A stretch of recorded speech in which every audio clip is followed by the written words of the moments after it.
এক অজ্ঞাত পরিচয় মহিলা দেহ উদ্ধার হলো সিমলাগড় স্টেশন সংলগ্ন মাঠে। ঘটনার খবর পেয়ে পান্ডুয়া থানায় উপস্থিত হন হুগলি বিজেপির প্রার্থী লকেট চ্যাটার্জি। সমস্ত ঘটনা জানতে চান পান্ডুয়া থানার ওসির কাছে। লকেট বলেন, গতকাল বোমা বিস্ফোরণের ঘটনাকে চাপা দিতে চেয়েছিলেন আপনি, আজকের এই ঘটনা ধামাচাপা দেওয়ার জন্যই কি? পান্ডুয়া থানার পুলিশি তৎপরতা।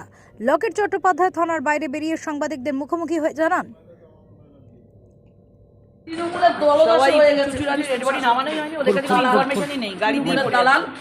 এরা ইচ্ছে করে আমরা আসবো বলে তার আগে 7 তারিখ পাঠিয়ে দিয়েছে ডাক্তারকে দিয়ে একটা প্রেসক্রিপশন লিখে নিয়েছে যে বিদ্যুতের বাজ পড়ে মৃত্যু হয়েছে বলে।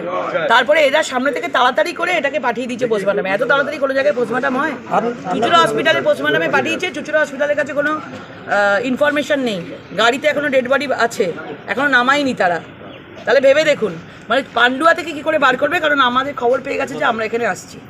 এইখানে যে ওসি রয়েছেন তার কালকে থেকে দেখছি তার চালচলন, কথাবার্তা অত্যন্ত সন্দেহজনক।